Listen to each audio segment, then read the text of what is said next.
Boa noite, estamos de volta com mais um Opinião SP, hoje recebendo com muita honra e satisfação o Dr. Jorge Tosta, juiz de Direito em São Paulo, doutor em Direito Civil, mestre em Direito Processual Civil pela PUC São Paulo, especialista em meios alternativos de solução de lides pela Escola Paulista da Magistratura, professor universitário, docente e instrutor da Escola Paulista da Magistratura, além de tantas outras atividades. Seja muito bem-vindo, Dr. Jorge Tosta. Muito obrigado, Dr. Cássio. Eu que agradeço a oportunidade de estar aqui hoje com vocês. Eu gostaria de conversar e fazer essa pergunta ao Dr. Tosta com relação às políticas públicas. Nós sabemos da existência dos meios alternativos de solução de conflitos e sabemos também que houve uma força adicional a essas ferramentas quando da resolução agora do Conselho Nacional de Justiça, no sentido de ampliar, né, ou potencializar a utilização desses meios alternativos. Isso de fato tem ocorrido, Dr. Tosta? Perfeito. Realmente o Conselho Nacional de Justiça, quando determinou essa nova política pública de tratamento adequado dos conflitos, ele procurou tirar um pouco o foco da solução dos conflitos exclusivamente pela sentença do juiz, né? Até então, tínhamos aquela tradição de que os conflitos só poderiam ser resolvidos pelo Estado juiz, né?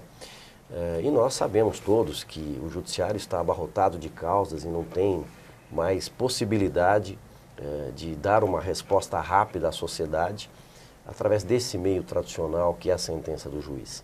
Então, essa nova política pública de tratamento adequado dos conflitos, que foi implementada a partir de 2010, com a Resolução 125 do Conselho Nacional de Justiça, ela objetiva, de fato, mudar essa filosofia do Poder Judiciário, trazendo o que eles chamam de nova política pública de tratamento adequado dos conflitos, né? E com isso, mudarmos um pouco aquela cultura do litígio, aquela cultura do processo, né? Nós todos somos formados nessa cultura do processo, nessa cultura do litígio, onde nós enxergamos o processo como a única forma de solução dos conflitos, e hoje sabemos que não é realmente. Essa é uma situação real, né? O cidadão tem essa cultura de delegar sempre ao Poder Judiciário a palavra final, ou muitas vezes até a palavra inicial. Talvez não seja, como o senhor bem ponderou, a melhor saída, né? José Américo. Dr. Tosta, se nós voltarmos aí num tempo, a gente via os conflitos familiares que habitavam o judiciário, era sempre a frieza da sentença que resolvia. Hoje se procura mais a mediação, a conciliação dos problemas familiares.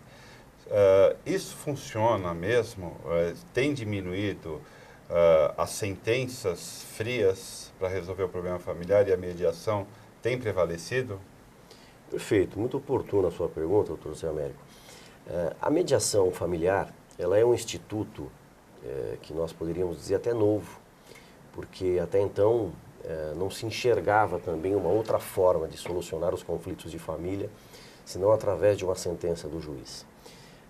E hoje nós sabemos que esse método de solução de conflitos, ele é muito mais eficaz, especialmente nessas relações continuativas, nessas relações onde há um histórico de relacionamento entre os litigantes, como acontece realmente nos litígios de família, nos litígios de vizinhança, e até mesmo em sociedades comerciais, sociedades civis. Mas no campo do direito de família, nos conflitos de família, a mediação ela é extremamente importante, porque o que se pretende é empoderar os litigantes, dar a eles a possibilidade de encontrar alternativas de solução de conflito. O mediador tem esse papel importante como um facilitador da comunicação, né? Ele vai permitir que esses litigantes desse conflito de família reflitam sobre esse histórico dos conflitos ou do conflito que eles vivem e, através de técnicas próprias, fazê-los encontrar alternativas de solução de conflito, o que nós chamamos de empoderamento, né? Onde as próprias partes encontram essa alternativa de solução de conflitos. O Dr. Zé Américo pergunta qual é a eficiência disso. Eu diria a vocês, sem nenhum exagero, nós temos isso documentado, existem estatísticas, tanto dos fóruns de São Paulo, do Estado inteiro e mesmo do Conselho Nacional de Justiça, 90% dos conflitos que são tratados através da mediação familiar, eles são positivos, resultam numa solução positiva. Ou dito de outro modo, cada 100 casos que aportam na mediação, 90 são resolvidos de uma maneira eficiente, não retornam ao Poder Judiciário como uma execução para cumprimento. Uma forma diferente de enxergar a resolução do conflito. É um índice muito alto, 90%. Isso Muito demonstra alto. realmente um comprometimento das partes, acredito eu, que é o que o senhor coloca do empoderamento, né, para que a parte se torne um veículo da solução e não alguém que vai criar problema, né, ao longo do processo. E eu queria até fazer um paralelo com o que o Zé Américo colocou, e o senhor inicialmente tinha feito a explanação. Muitos dizem que o judiciário deixou de ter, até pelo volume imenso de demanda, deixou de ter aquela característica inicial que ele tinha, que era de pôr fim, muitas vezes, à lide, né, ao conflito. E hoje se tornou um instrumento que põe fim ao processo, mas não necessariamente ao conflito. O senhor acha que existe também a necessidade de se mudar a cultura não só daquele que vai utilizar o mecanismo para se pôr fim ao conflito, como também a necessidade de se mudar a cultura do magistrado, de enxergar que essa é mais uma ferramenta útil para o dia a dia dele? Perfeito, doutor Cássio. Eu iria até mais além. Eu acho que além de mudar a cultura do magistrado, que é realmente quem está na linha de frente desse conflito, daquilo que chega ao Poder Judiciário, nós temos também que mudar a cultura dos advogados, mudar a cultura dos promotores de justiça, enfim, todos os protagonistas do processo, né? O doutor Luiz Fernando Crestana, por exemplo, é um grande incentivador da mediação. A própria doutora Cláudia Queiroz também tem um trabalho muito bonito sobre isso. Mas esses advogados que têm essa iniciativa de convencer o seu cliente de que existe uma outra alternativa para solucionar o conflito, que não através do processo de uma ação judicial, infelizmente ainda é a minoria, né? Nós não temos uma cultura da mediação, da conciliação, de resolver o conflito fora do Poder Judiciário. Nós todos nos formamos, infelizmente, na cultura do processo, na cultura do litígio. Juízes, promotores, advogados, enfim, todos aqueles que atuam nessa cena dos conflitos. E, curiosamente, vejam só, o nosso material de trabalho é o conflito, né? E nós não estudamos o conflito, nem nas faculdades nós estudamos a teoria do conflito, as origens do conflito, a espiral do conflito, as causas do conflito. Ninguém tem essa preocupação voltada para compreender o que é o conflito. Nós, numa faculdade de Direito, aprendemos a lei, as consequências, os instrumentos, as sanções, sempre com o objetivo de aplicar a norma jurídica. Mas o nosso material de trabalho não é a lei. O nosso material de trabalho é o conflito, né? E nós, infelizmente, não temos, dentro das faculdades de Direito, a compreensão exata do que é o conflito, e nem da comunicação, porque é interessante nós observarmos que boa parte dos conflitos, especialmente no campo de família, são conflitos decorrentes do que nós chamamos de ruídos da comunicação, né? Perfeito. E muitas vezes não se compreende essa comunicação que existe entre o casal, entre os pais e filhos, ou não se entende o porquê um comportamento resultou num conflito. Certamente em relação ou em decorrência de um ruído de comunicação, né? Então a comunicação também deveria ser estudada nos cursos de direito, né? Teoria da comunicação, os axiomas da comunicação, para nós pudéssemos compreender melhor o conflito e encontrar uma solução mais apropriada para ele, né? Então, eu acho que realmente os juízes também têm essa deficiência de formação. né? O senhor observou muito bem a comunicação. Nós tivemos alguns programas atrás a moça que veio falar sobre questões ligadas a problemas que surgem no ambiente de trabalho. E um dos pontos que ela mais bateu é o ruído na comunicação. E daí decorrem ações de danos morais e ações trabalhistas que muitas vezes não têm um fundo objetivo, mas sim subjetivo, que nascem Perfeito. por força do ruído da comunicação.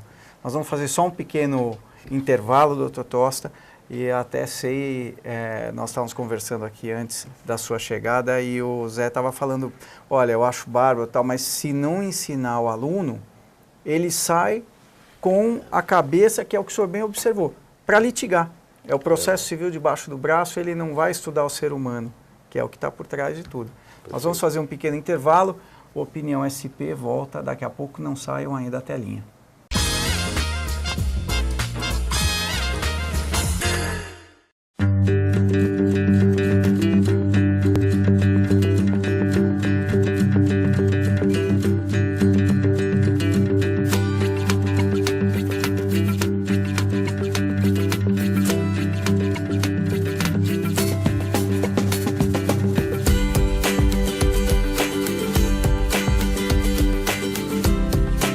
Meu nome é Adriano Biasotto, tenho 38 anos e sou especializado em gastronomia italiana. Eu sou de uma família descendente italiana, é correto eu gostar de culinária italiana, gostar de comida italiana.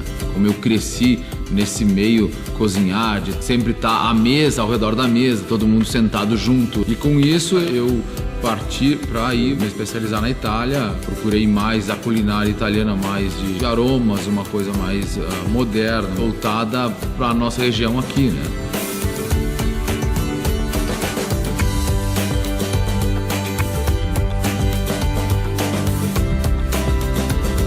E eu pretendo voltar de novo, procurar novas coisas, procurar novos aromas, novos jeitos de se fazer. A minha principal missão profissional é colocar os sabores da Itália dentro da minha terra, né?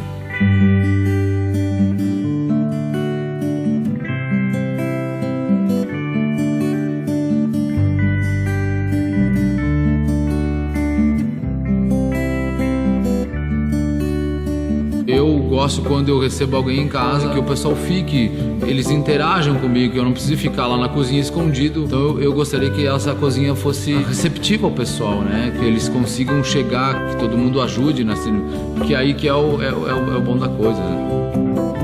A cozinha dos sonhos, ela tem que ser prática, para focar naquilo que eu mais gosto de fazer, que é cozinhar.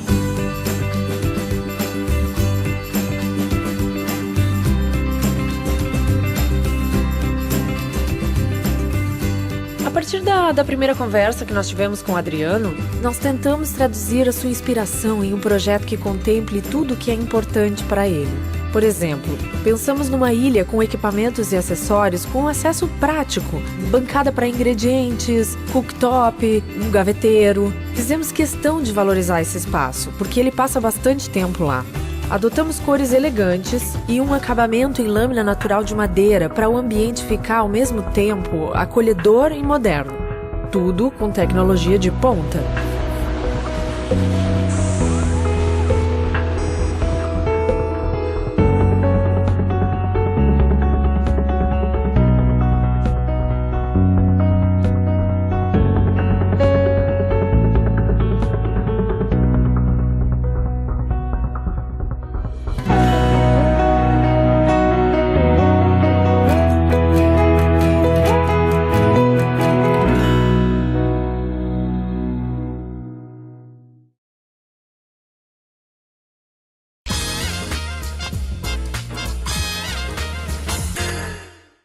Estamos de volta, Opinião SP, segundo bloco, conversando com o Dr. Jorge Tosta.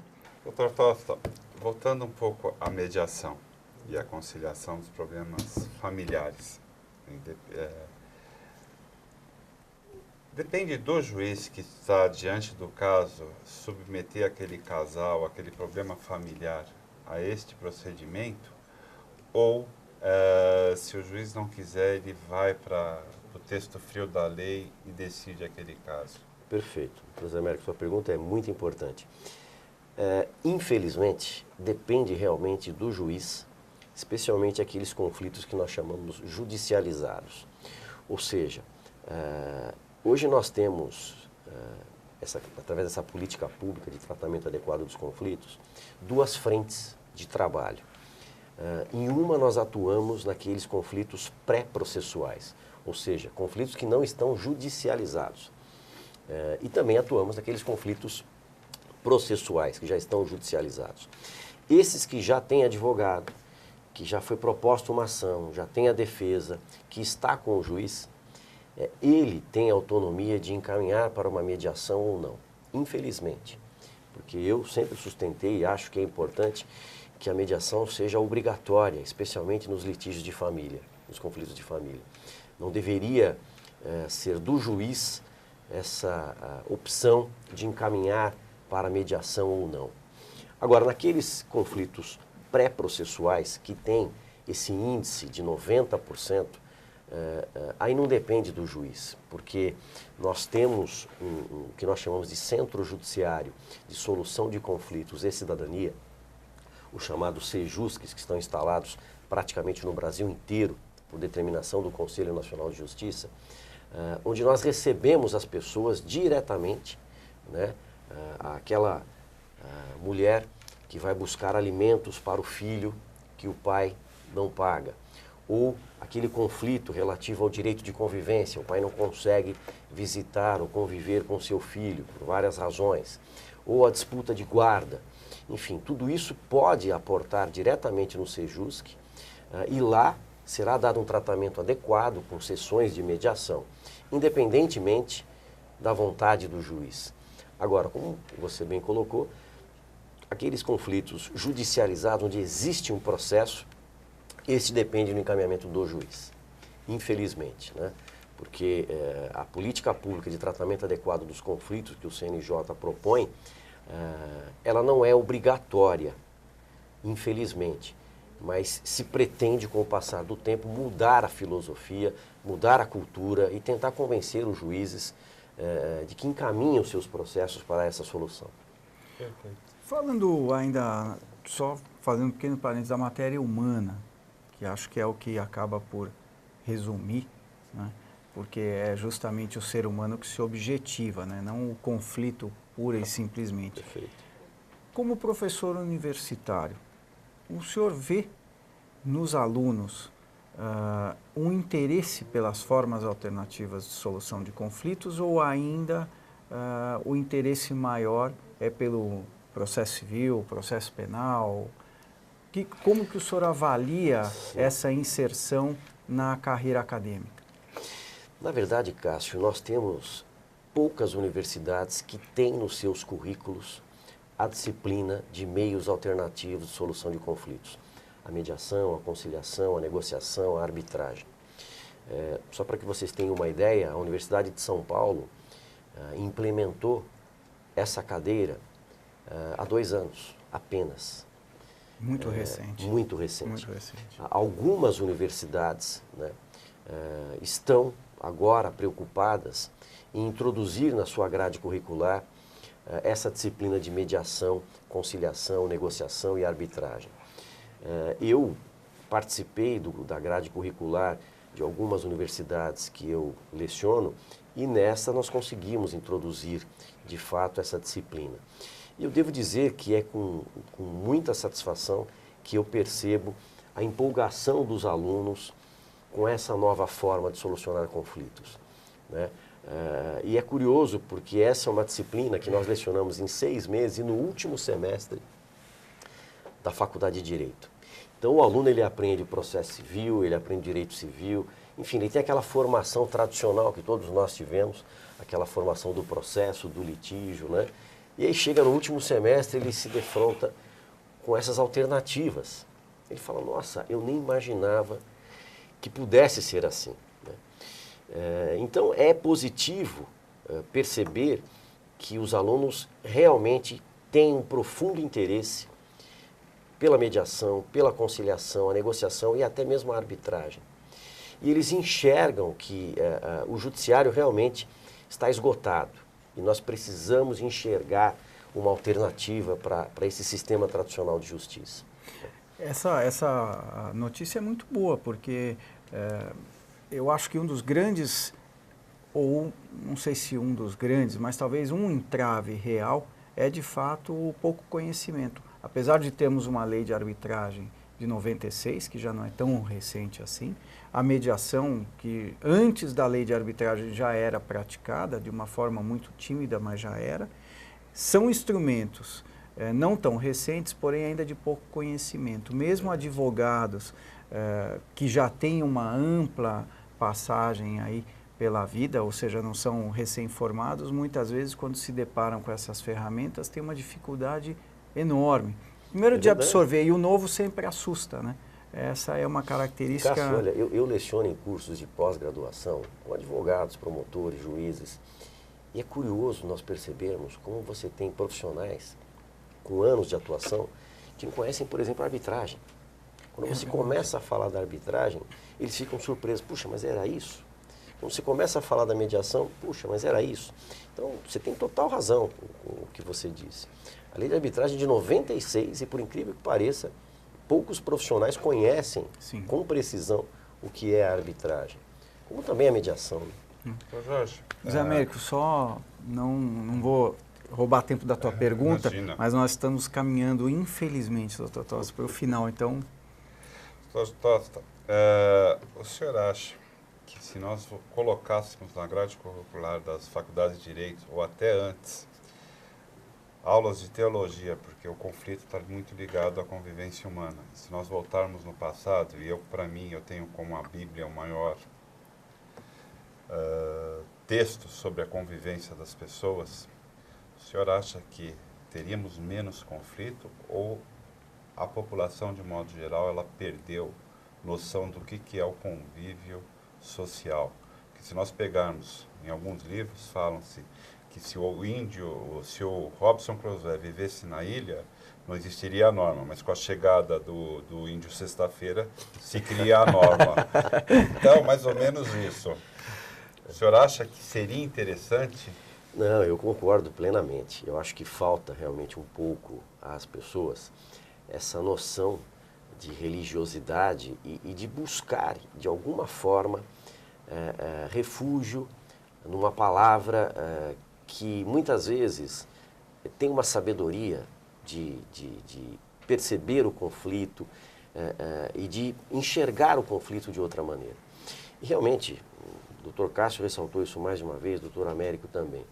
A gente fala muito do conflito, mas o conflito ele está diretamente atrelado ao ser humano, né? Se nós não tivermos o foco no ser humano, em transformar as relações, e essa transformação das relações, ela começa, sem dúvida alguma, de uma formação familiar, de uma formação religiosa, e nós percebemos isso nitidamente, né? Quanto menor a preocupação da pessoa com essa formação humana, mais conflitos surgem.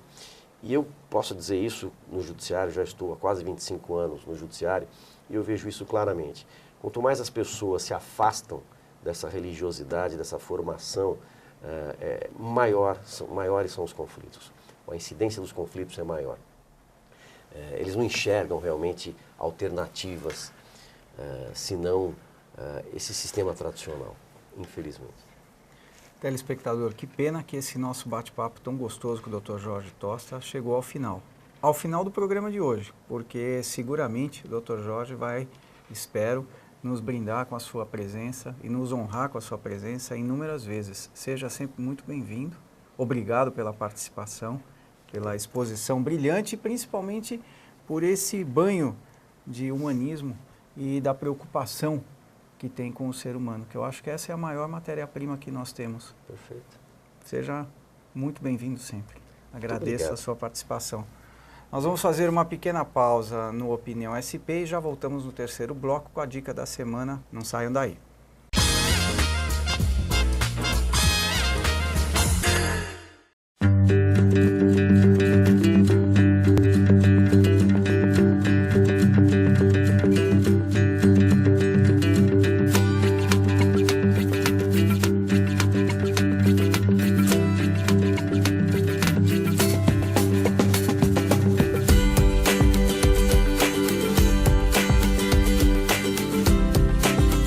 nome é Adriano Biasotto, tenho 38 anos e sou especializado em gastronomia italiana. Eu sou de uma família descendente de italiano, é correto eu gostar de culinária italiana, gostar de comida italiana.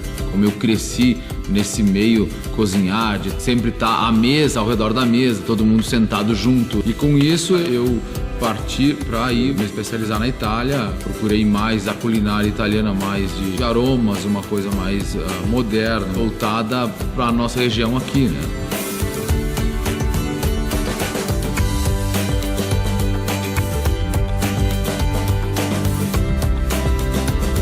E eu pretendo voltar de novo, procurar novas coisas, procurar novos aromas, novos jeitos de se fazer. A minha principal missão profissional é colocar os sabores da Itália dentro da minha terra, né?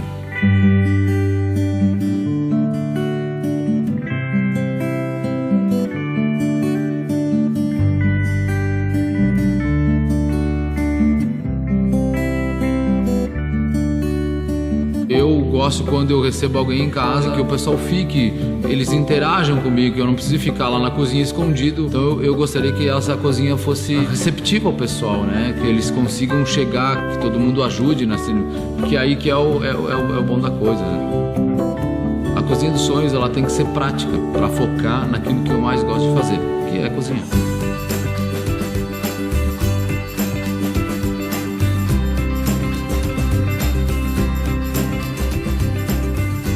A partir da primeira conversa que nós tivemos com o Adriano, nós tentamos traduzir a sua inspiração em um projeto que contemple tudo o que é importante para ele.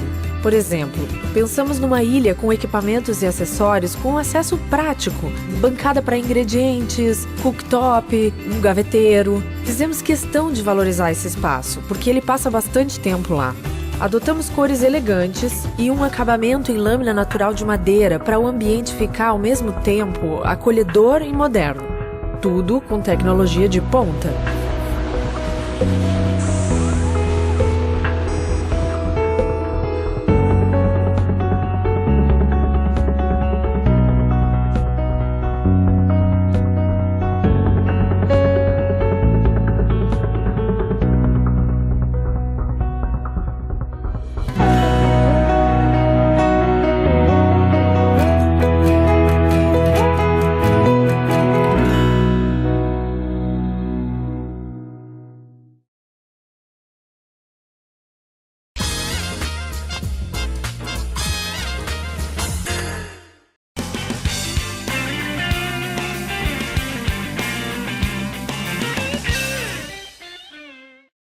A dica de leitura do programa de hoje é o livro Mediação no Judiciário, Teoria na Prática e Prática na Teoria. Traz ao público uma visão geral dos casos atendidos pelas autoras na realização dos seus trabalhos no Fórum de Santana, em São Paulo. Além da teoria que fundamenta a mediação enquanto técnica de resolução de conflitos, este livro pode ser utilizado como uma ferramenta para o leitor, não somente destinada a utilizá-la em sua prática profissional, mas também para aqueles que acreditam na cultura da pacificação e inclusão social e que entendem que a mediação é uma forma de fazer educação. Eu mando aqui o beijo às nossas telespectadoras de sempre, a Marisa, a Cecília. Muito obrigado pela audiência. Você, telespectador, não perca o nosso próximo Opinião SP. Beijo para vocês e até o próximo Opinião SP.